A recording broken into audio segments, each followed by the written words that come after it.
4 വർഷത്തിലേറെയായി തുടരുന്ന Russia Ukraine യുദ്ധത്തിൽ 3 ദിവസത്തെ താൽക്കാലിക വെടിനിർത്തൽ പ്രഖ്യാപിച്ച് അമേരിക്കൻ പ്രസിഡന്റ് ഡൊണാൾഡ് ട്രംപ്. ശനിയാഴ്ച മുതൽ തിങ്കളാഴ്ച വരെയാണ് വെടിനിർത്തൽ നീണ്ടു നിൽക്കുന്നത്. വെടിനിർത്തലിനോടൊപ്പം ഇരു രാജ്യങ്ങളും 1000 തടവുകാരെ വീതം കൈമാറാനും ധാരണയായിട്ടുണ്ട്.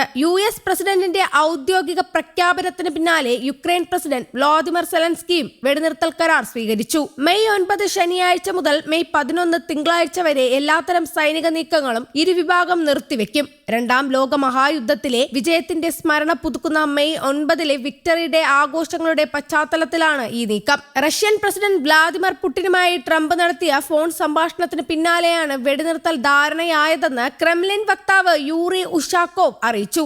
രണ്ടാം ലോക മഹായുദ്ധത്തിൽ സഖ്യകക്ഷികളായിരുന്ന റഷ്യയുടെയും യുക്രൈനിന്റെയും പങ്ക് കണക്കിലെടുത്താണ് ഇത്തരമൊരു വെടിനിർത്തൽ നിർദ്ദേശിച്ചതെന്ന് ട്രംപ് വ്യക്തമാക്കി. യുദ്ധം അവസാനിപ്പിക്കുന്നതിലേക്ക് നമ്മൾ ഓരോ ദിവസവും അടുത്തുകൊണ്ടിരിക്കുകയാണ്. ഈ മാരകമായ പോരാട്ടം അവസാനിക്കുന്നതിന്റെ തുടക്കമാകട്ടെ ഇത് എന്ന് ഞാൻ പ്രത്യാശിക്കുന്നു എന്നും ട്രംപ് തന്റെ ട്രൂത്ത് സോഷ്യൽ പ്ലാറ്റ്ഫോമിൽ കുറിച്ചു.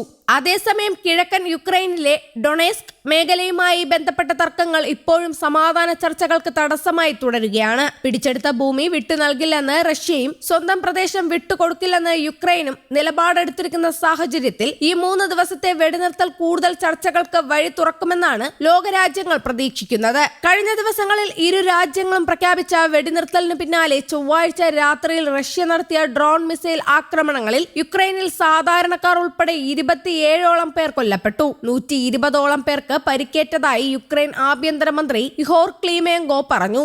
120ഓളം ഡ്രോണുകളും 3 മിസൈലുകളും തങ്ങൾക്കു നേരെ പ്രയോഗിച്ചതായി മന്ത്രി വിശദീകരിച്ചു. ഇരു രാജ്യങ്ങളും സ്വന്തം നിലയിൽ ഹ്രസ്വകാല വെടിനിർത്തൽ പ്രഖ്യാപിച്ച് മണിക്കൂറുകൾക്കുള്ളിലാണ് ലംഘനവും ഉണ്ടായത്. രണ്ടാം ലോകയുദ്ധത്തിലെ വിജയദിനത്തോടനുബന്ധിച്ച് മെയ് 8, 9 തീയതികളിലായി വെടിനിർത്തുന്നതായി റഷ്യയാണ് ആദ്യം പ്രഖ്യാപിച്ചത്. ശനിയാഴ്ച നടക്കുന്ന ആഘോഷ പരിപാടികൾ സമാധാനപരമായി നടത്തുന്നതിനാണ് വെടിനിർത്തലെന്നും യുക്രൈൻ ഇത് പിന്തുടരുമെന്നും പ്രതീക്ഷിക്കുന്നതായി റഷ്യ പറഞ്ഞു. അതിന് മറുപടിയായി മെയ് 5, 6 തീയതികളിൽ സ്വന്തം നിലയിൽ വെടിനിർത്തൽ നടപ്പിലാക്കുമെന്ന് യുക്രൈൻ പ്രസിഡന്റ് വ്ളാദിമിർ സെലൻസ്കിയും അറിയിച്ചിരുന്നു.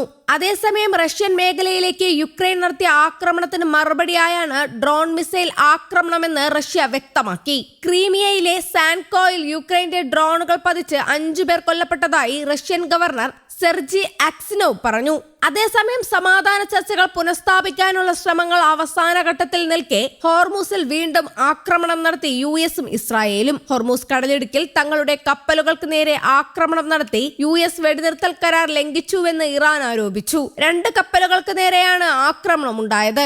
ഇറാന്റെ ജനവാസ കേന്ദ്രങ്ങളിലും ആക്രമണം ഉണ്ടായതായി റിപ്പോർട്ടുണ്ട്. ഇറാനും തിരിച്ചടിച്ചു. ഇറാന്റെ മിസൈലുകൾ പ്രതിരോധിച്ചതായി US സൈനിക വൃത്തങ്ങളും അറിയിച്ചു. ഹോർമൂസിൽ പരസ്പരം വിട്ടുവീഴ്ച ചെയ്ത് ഇരുപക്ഷവും കഴിഞ്ഞ ദിവസങ്ങളിൽ ചർച്ചയ്ക്ക് സന്നദ്ധത അറിയിച്ചിരുന്നു. ഇരു കൂട്ടരും നേരിട്ടുള്ള ചർച്ചകൾ തന്നെ നടക്കുമെന്നും റിപ്പോർട്ടുകൾ ഉണ്ടായിരുന്നു. ഇതിനിടെയാണ് വീണ്ടും ആക്രമണ സംഭവങ്ങൾ റിപ്പോർട്ട് ചെയ്തിരിക്കുന്നത്. അതേസമയം വെടിനിർത്തൽ തുടരുമെന്നും സമാധാനം പുനഃസ്ഥാപിക്കാനായി തങ്ങൾ നൽകിയ 14 ഇന നിർദ്ദേശങ്ങളിൽ ഇറാന്റെ പ്രതികരണം ഉടൻ പ്രതീക്ഷിക്കുന്നുവെന്നും US പ്രസിഡന്റ് ഡൊണാൾഡ് ട്രംപ് പറഞ്ഞു. മധ്യസ്ഥ സ്ഥാനത്തുള്ള പാകിസ്ഥാനും സമാധാന ചർച്ചയിൽ ശുഭപ്രതീക്ഷയാണ് വെച്ചു പുലർത്തുന്നത്.